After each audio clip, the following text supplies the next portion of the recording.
Okay, good morning, everyone, and welcome to the 8th Annual Laurentian Bank Securities Institutional Investor Conference. My name is Nick Agostino, Head of Research and the Diversified Technology Analyst here at Laurentian Bank. My associate, Salman Rana, is also on the call, helping me in the background to moderate today's fireside discussion.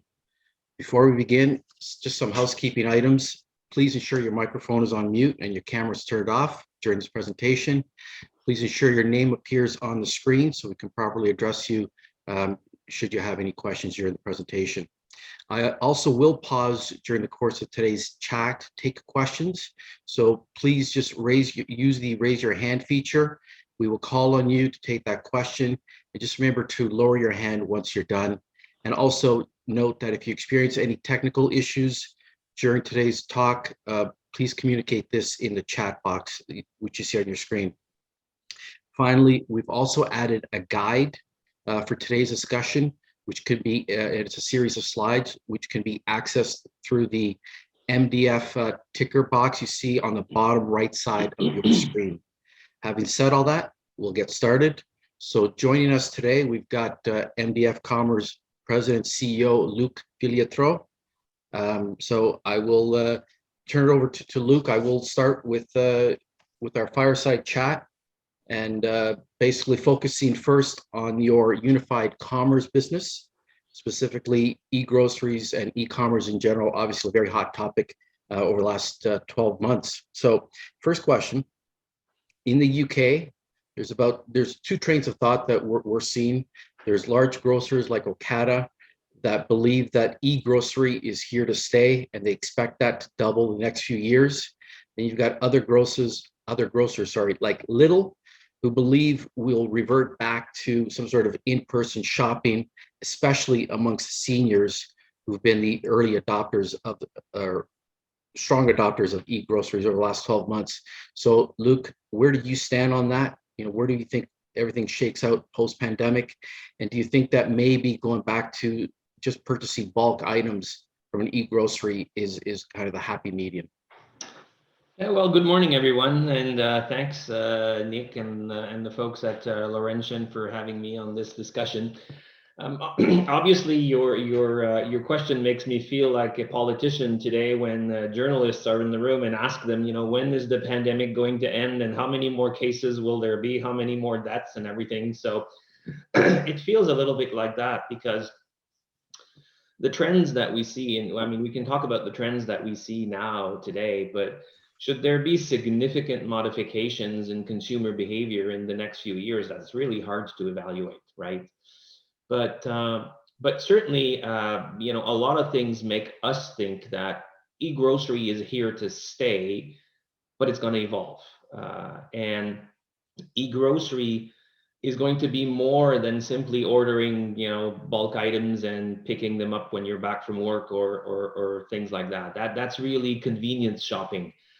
And it will probably be a part of it, but where we see a lot of movement already is in grocers that are adding some type of a social experience or a shopping experience on their website.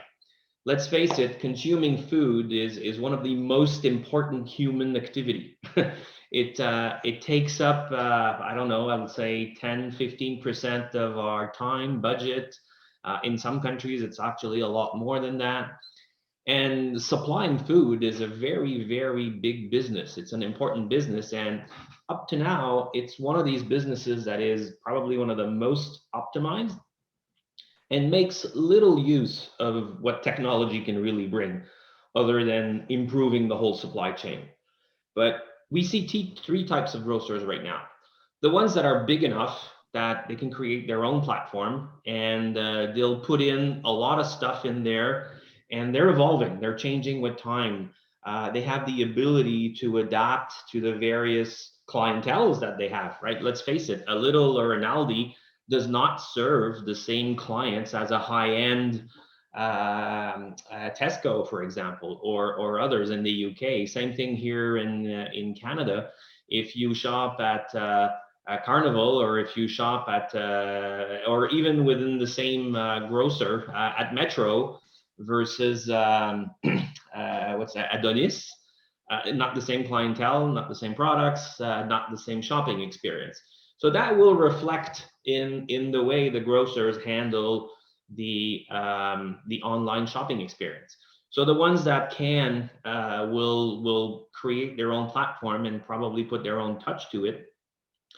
There are others that will, probably don't have the scale to be completely, on their own, and will adopt platforms like ours with a lot of functionality, the ability to do headless commerce, the ability to be omni-channel, and will probably have a hybrid model where some of their sales will be always through a store because they want to leverage that store.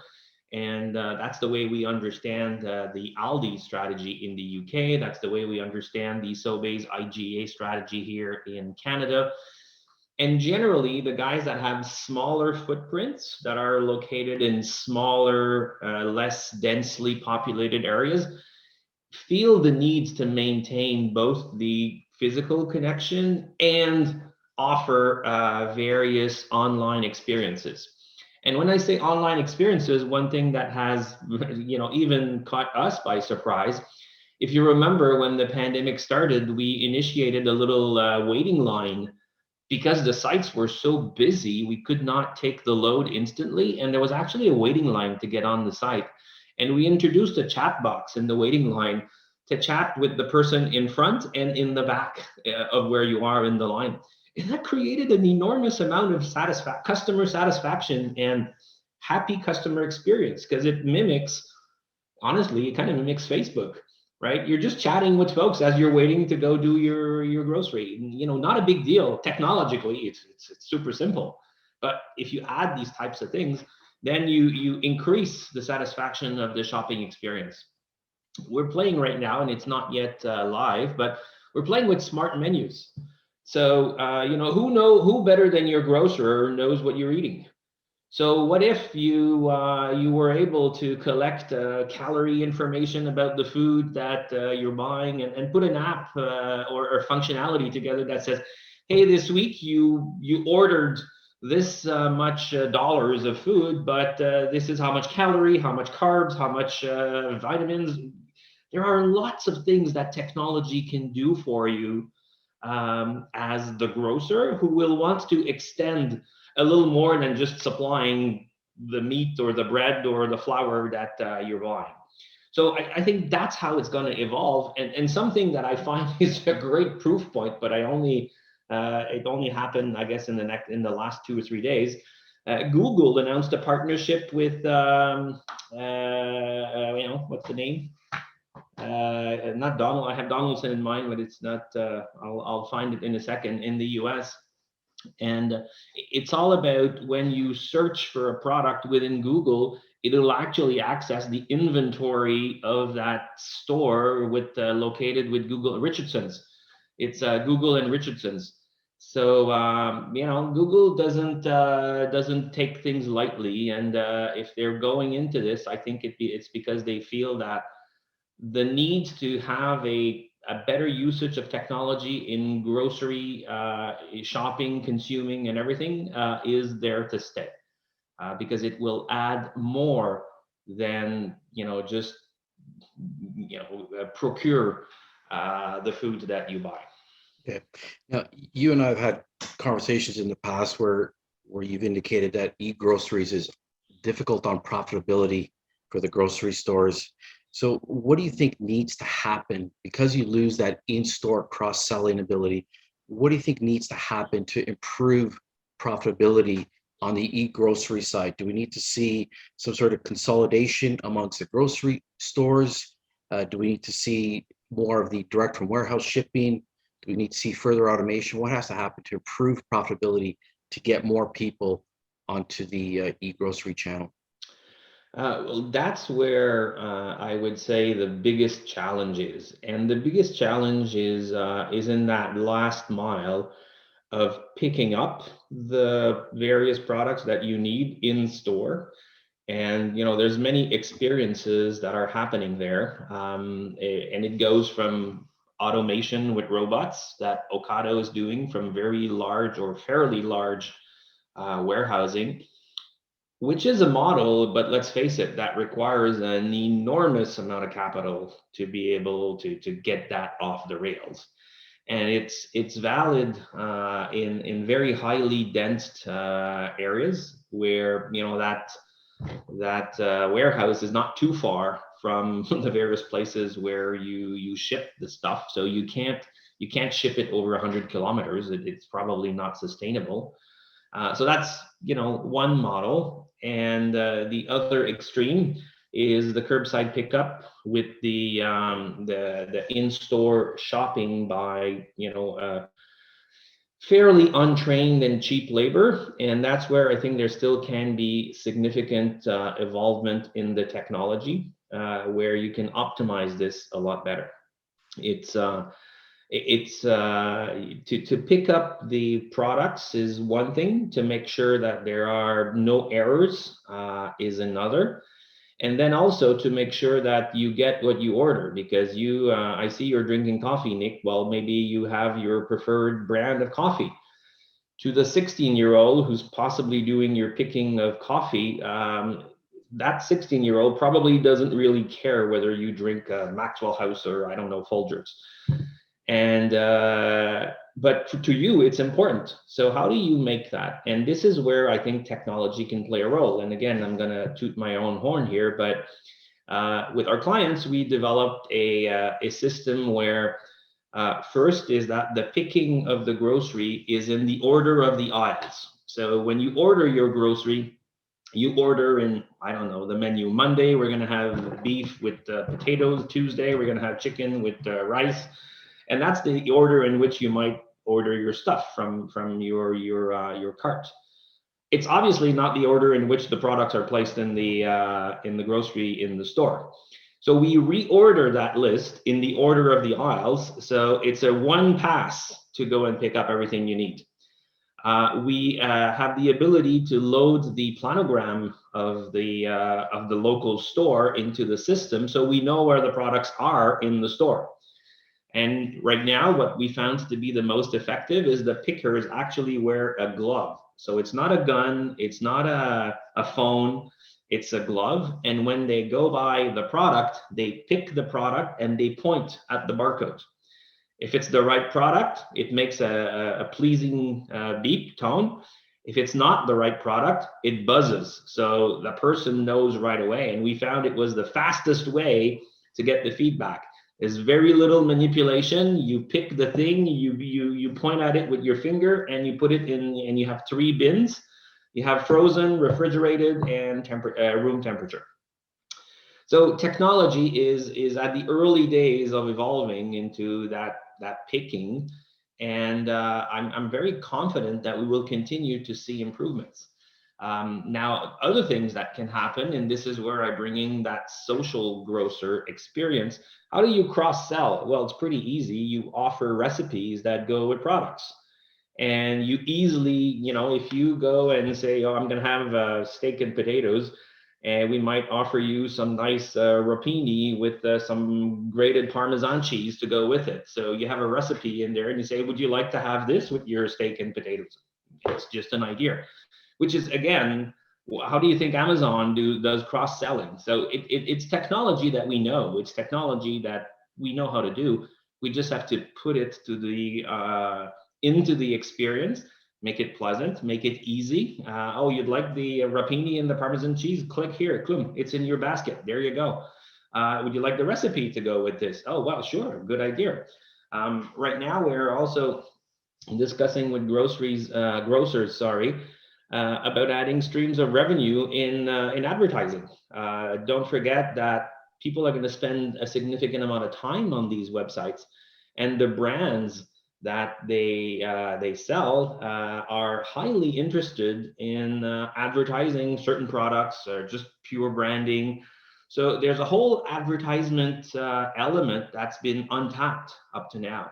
So I think that's why I say that e-grocery is here to stay, but probably not in the primary format that it started, because let's face it, it got started as a means to stay safe, to not get out of the house, and to respond to a very incredible situation that is unique by all means. So I think it's going to continue to evolve, and the ones that will adopt and make that technology part of a full omni-channel experience will win. Will find the ways to make it profitable, and I don't think it's going to be a one size fits all. People in I don't know, Chicago shop very different than people in even New York. It's the same country, but it's a completely, or let's take Dallas, a very new city where roads and traffic jams is a lot less of an issue than Boston or New York. So shopping for groceries is completely different. Go to Paris, go to London, go to Hong Kong. Again, so I think it's going to take a lot of localization to make that experience interesting for the consumer. But the consumer will only accept to pay a little bit more if they get benefit out of it, and if the grocer finds a way to make that benefit pleasing, profitable for the experience, they will make it up. So the next question, we actually had a question coming in from the audience, which lines up with what I was going to ask, and I'm going to extend that question. So recently we saw Empire take a 51% controlling interest in Longo's, and obviously Longo's uses Grocery Gateway, I believe. Empire and Sobeys are your customer right now. So can you talk about what opportunity that brings for you potentially, or what potential risk that may offer? At the same time, we're seeing Voilà is expanding both in Toronto and in Montreal, in the Calgary region. Can you talk about your involvement as part of that expansion and how you might see incremental revenue opportunities? This goes totally in the trend that I was presenting earlier. It's not going to be a one size fits all. I think the Voila, and for the Longo question, too early to say, right? It just happened.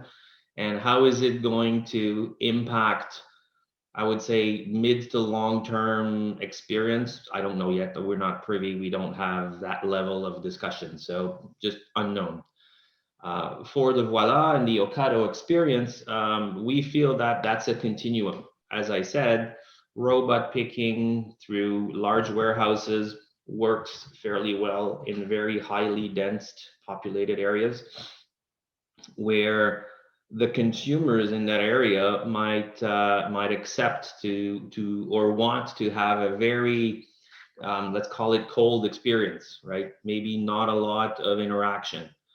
Now, don't forget that in most of the grocers, it's a very complex financial model for the grocers. It's a mix of corporate stores, warehouses, franchisees.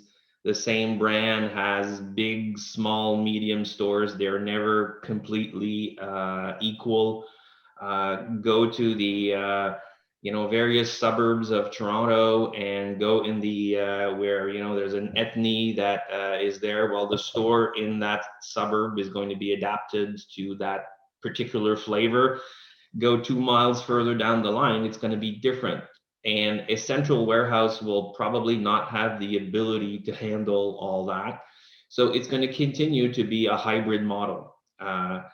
Bulk items, things that are on repeat type of orders, maybe a little less fresh type of products, might not fit very well with the central warehouse model.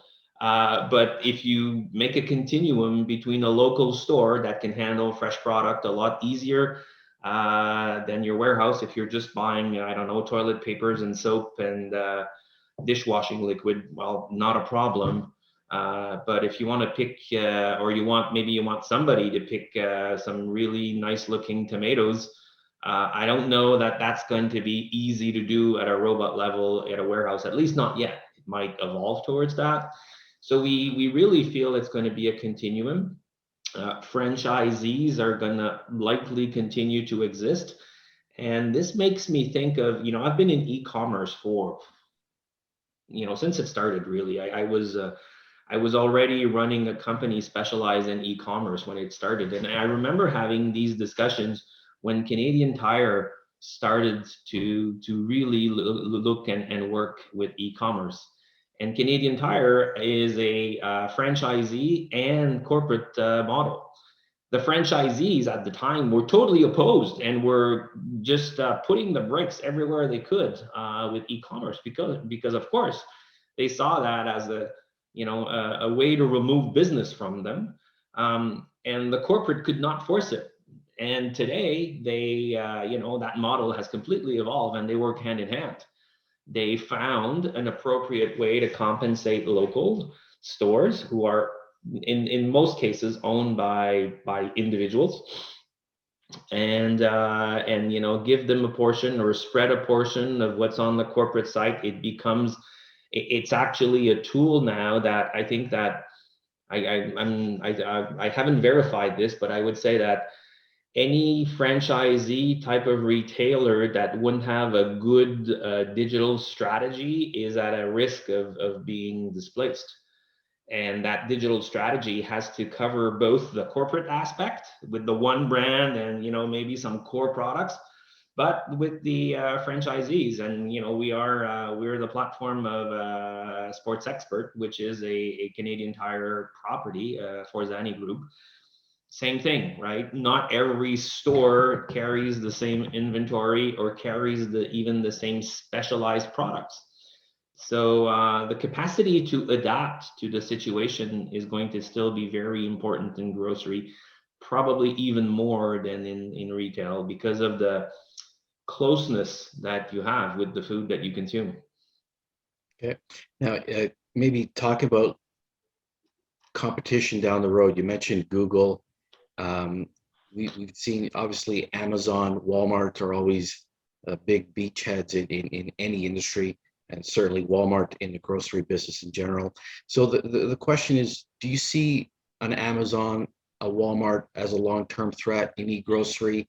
At the same time, I think it was last week, we saw a wholesale supplier, Green Drop Ship, introduce, I guess Shopify introduced one of Green Drop Ship's e-commerce apps that allows merchants to sell groceries online through Shopify.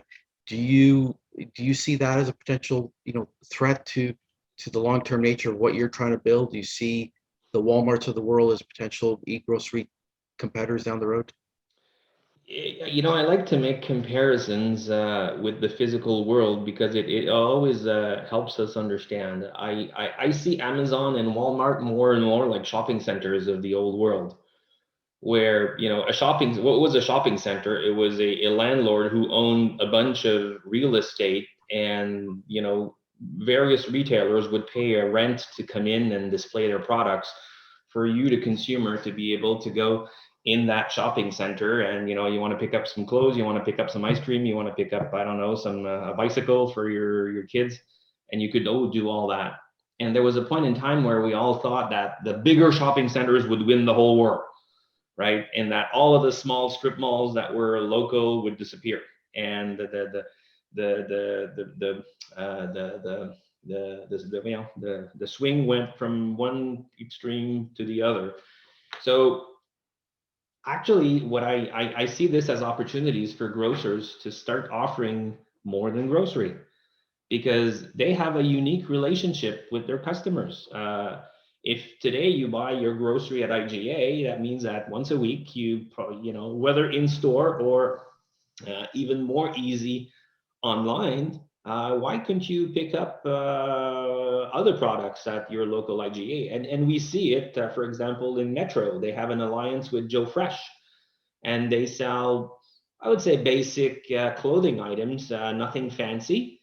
I don't have numbers. Metro is not one of our customers, but when you go on the Metro site, you can actually click on some Joe Fresh products. So I think it's leveling the field, and who will win the game ultimately will be the folks that offer the best consumer experience, which is a combination of price, service, quality of product, quality of freshness. The freshness element in grocery is an advantage. The grocers have always had to deal with that, and they're probably in a good spot to potentially look into offering other types of products. But it's going to change the landscape, and hard for me today to give you answers, but I certainly think that technology is going to be a big answer to all of these challenges and give us as consumers a richer shopping experience that potentially could be integrating things that we're not even thinking about between food and clothing and consumables that you use around the house and things. Um, Probably there's nothing more that describes your consumer habits than the food that you consume. And that's a completely untapped element to the, as far as I believe, right? Remember how much the credit cards are trying to understand your buying behavior, but rarely in foods. Now, would the credit card care if you buy broccoli or if you buy sprout beans? I don't think so.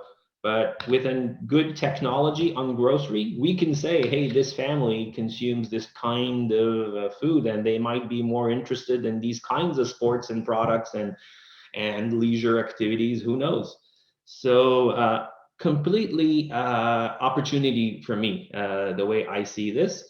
And we as a technology provider can connect. We have a complete headless omni-channel technology that can API connect. Yes, we can connect to robots that are doing pickups. The fact that we today generate lists and buzzing, it's a human being that actually does the move of picking up the product. To come out with instructions for the robots to go and pick up the product is just another level of the API connector, which I don't see as a problem. So we're well placed to continue to thrive in all of that, because I feel that ultimately it's only about consumer behavior, consumer buying habits, and again offering that super rich consumer experience that will ultimately make the difference. Okay. So turning the conversation a little bit towards your supply chain business, so it's specifically Intertrade. Obviously, you've had some nice little wins on the Intertrade platform recently. Indigo comes to mind.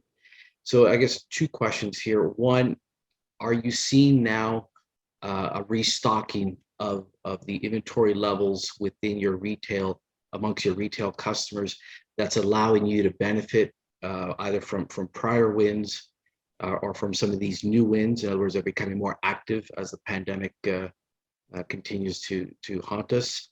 And at the same time, you did an Intertrade refresh of the platform a few years back. You did one recently on your ASC platform. Can you speak to what you observe from a revenue perspective once you come off of these refreshes? Do you see a bump up over the next, say, 12 months on the revenue side as a result of the refresh? So I'll start with Intertrade, and I have to say I wasn't there personally when Intertrade did the upgrade. That was about 3 years ago. So I don't have the data. What I can share is on the supply chain, we definitely see that consumption, inventory levels, suppliers are coming back online. So that's a definite. The usage of our channels is definitely on the rise. And when we look at our bigger clients on the Intertrade platform, guys like Nordstrom, Kohl's, even Mason Shoes, which is a relatively new customer, the consumption is going back up. It went into a trough. It certainly went into a lull. So, and I'd say for the last 8 weeks or so, we started after the Christmas period, probably saw a low appear January, and then we see some constant backup. Now, this being said, we still see what we see in our supply chain channel is still some significant churn in the supplier base. And the churn there, from what we see, seems to be small suppliers going out of business, unfortunately. And that's still happening. We're seeing small growth. Actually, we see an influx of new guys and higher consumption. So we have a positive movement on supply chain, but it's not as positive as I would like, because we still see, suppliers just turning off.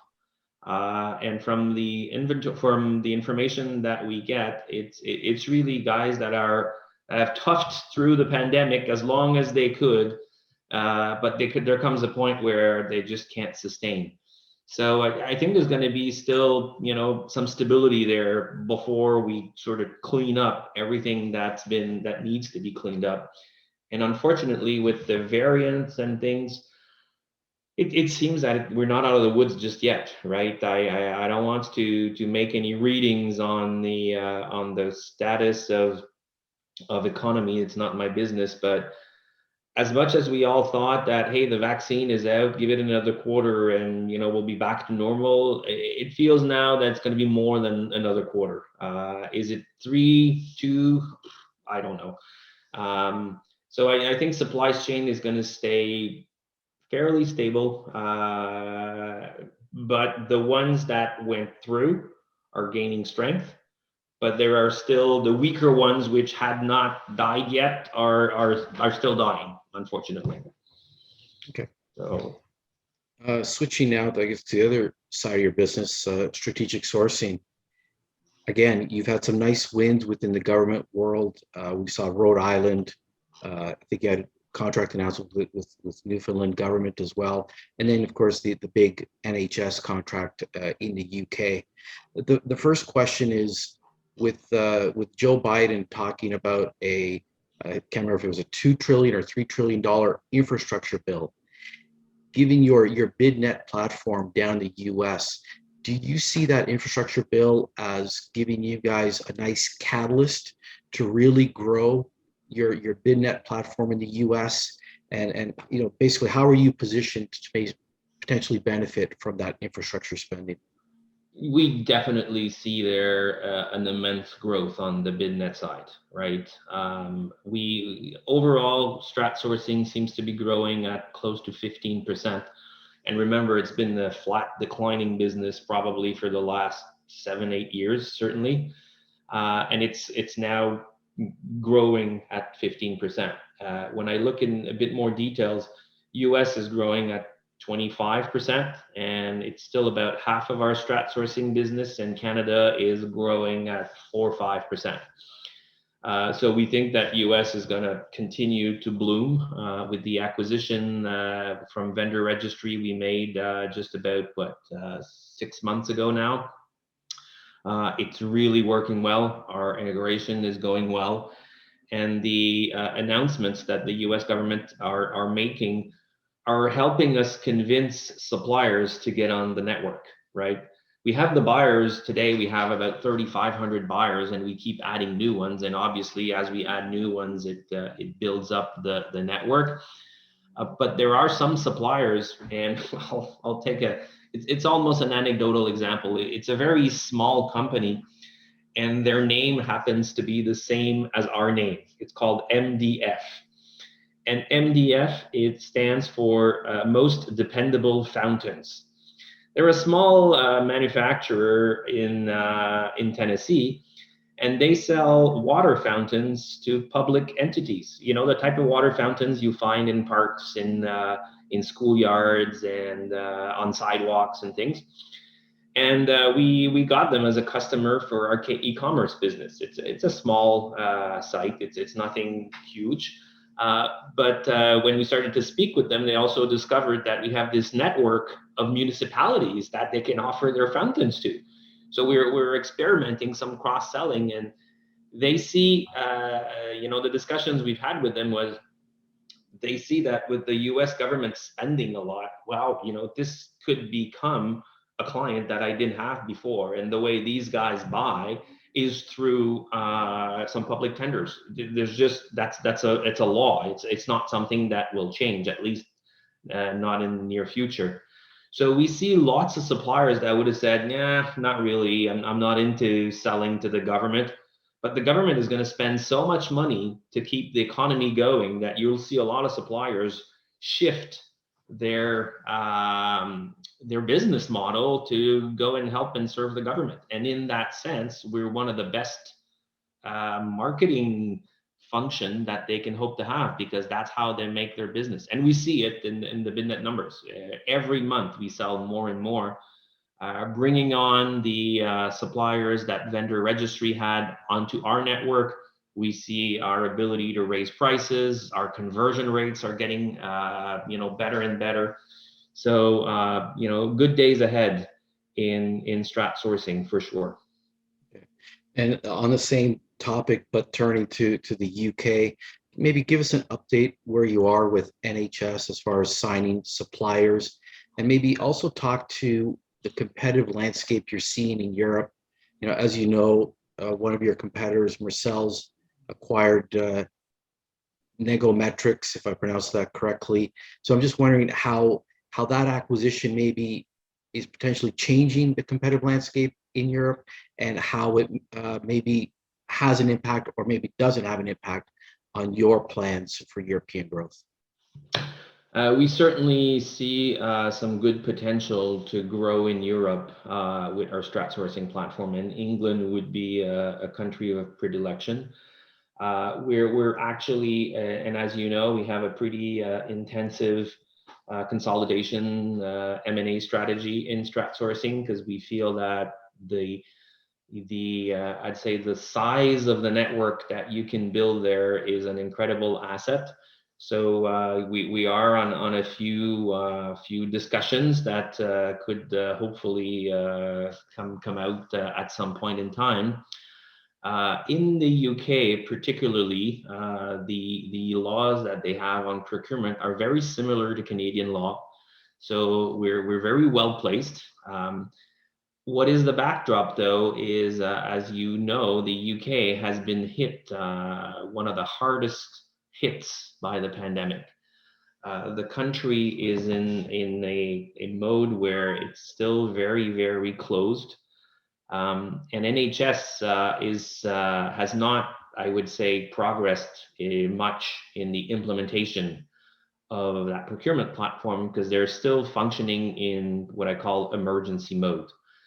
Most of the NHS folks that should have been working with us on converting the suppliers, implementing new processes, etc., are right now sort of diverted to various hospitals, old age homes, and things like that, to actually effect manual procurement, because they're just overflowed, and we have seen very little progress there. Very collaborative. The discussion lines are obviously completely open, but we were not able to travel. We were not able to go and do any kickoff meetings.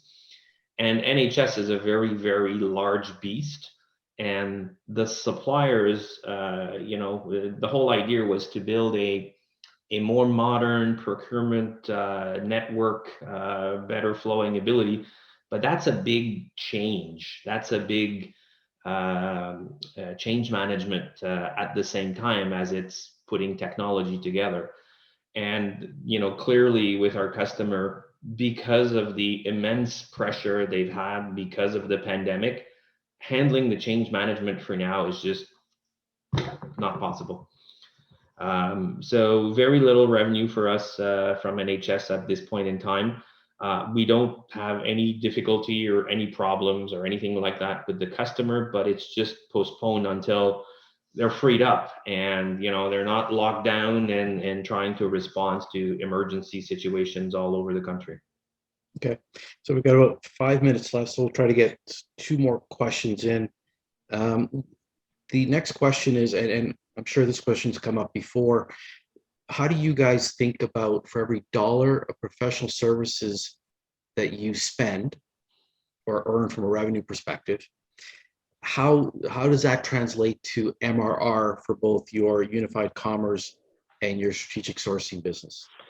That's a question, and it's not the first time, and we probably don't have enough data yet to say how it works, and we're still on our hands trying to get a full grasp. I mean, what I can share with you is I'll take the Aldi contract, for example. It clearly required a pretty large amount of deployment, integration, and all that jazz. Now, is there a mathematical formula that I can say for $1 million of professional services, it's going to turn into over a 3-year period, it's going to turn into a 10 times that amount in recurring revenue. We're still experimenting. I think it's early days to give you a complete answer.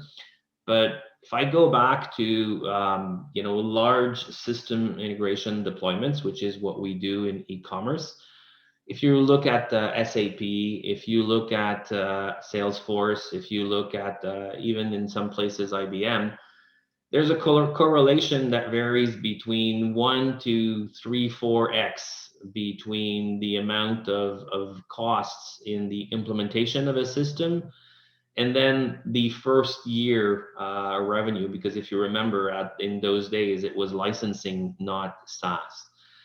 So we're still struggling with the numbers, but it's definitely an advanced indicator of upcoming recurring revenue.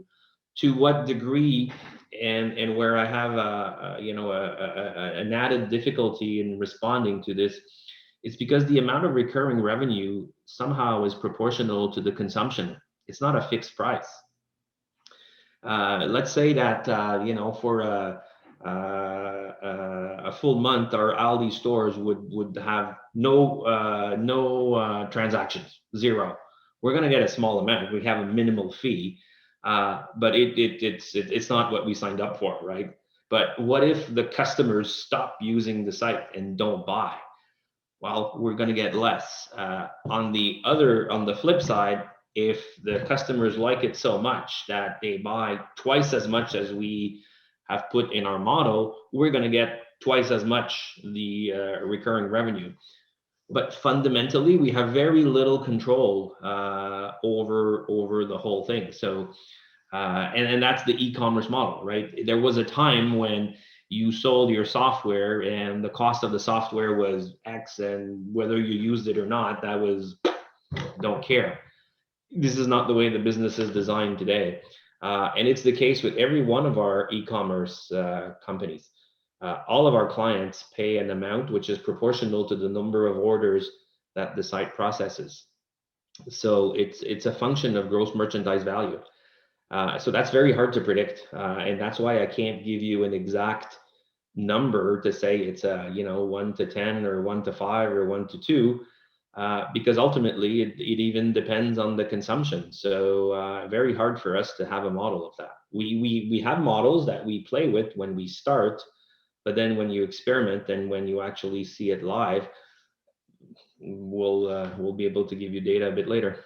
Okay, and rather than end on one of my questions, we'll end on a question from the audience from Laura Santiago, and she asks, on your M&A strategy, maybe talk about how competitive you have been as far as getting new companies onto your platform, getting and certainly onto your e-commerce platform, and maybe talk to what it is about your competitiveness that allows you to win, and maybe even highlight what it is about your platform that maybe causes you not to win.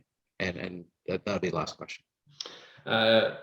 Just want to make sure I understand the question. It's the competitiveness of our products in e-commerce, right? In unified commerce. E-commerce, it could be okay, other companies in general. Because you talked about M&A, and I in terms of products, and we see right now that where we win, what makes us win is the omni-channel headless cloud. Those are obviously the main characteristics. The fact that we can highly localize our offer made a big difference with Aldi, with the folks at, for example, Forzani Group. There are more grocers that, although we signed up with them, we still haven't implemented them at this point. So I think our tech and our ability to be really close to our customers and offer them a very rich user experience is the main differentiator. We can connect and adapt to their internal existing systems without ripping off everything and starting from scratch, and that's highly appreciated. The flip side, however, today now, is that requires manpower in order to make those integrations, right? It's not this isn't a small website that click here, download, install, and customize a bit your homepage and put pictures of your products, and here you go. We connect with the inventory system, the financial systems, the ERPs, the POS systems, the delivery partners, the various payment partners. There are multiple ways by which these large, complex systems can offer payment. In B2B, there is no direct payment. It's actually invoicing that we can more and more do via our EDI channels. So it works. Once it's on, it's incredibly powerful.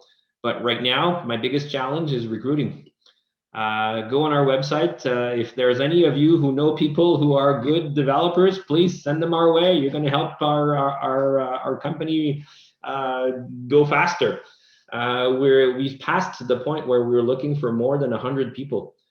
And that's for contracts that I can't deliver because I don't have the manpower to go and effect it. So we're just pushing out the onboarding dates for now. And we're looking at recruiting abroad. We're looking at putting together HR sorry, development centers in other places, because we see it. Our local markets for talent are being tapped from everywhere because people work from home now. So it doesn't matter. I mean, if a Colorado company would call you up and say, would you like to come and work for us? You might say, well, I'm not really interested in moving. You don't need to move. You just need your internet connection, and that's about it. So the competing field for talent has gone from, fairly local to completely worldwide. And that's something we're still adjusting to. That's the biggest challenge in the implementation. We win because of the tech, and that's a really good win rate. But we still have to make the system work for us to collect the revenues, right? Okay. So Luc, I know you got a busy day ahead of you. I thank you so much for your time, and I wish you nothing but the best, and stay safe to you and your family. Very And good. Well, thanks, just a Nick. reminder to everyone that we've got Converge Technology coming up at 9 a.m. Very Thanks good. again, Luc. Thank Thanks you. very much, Nick.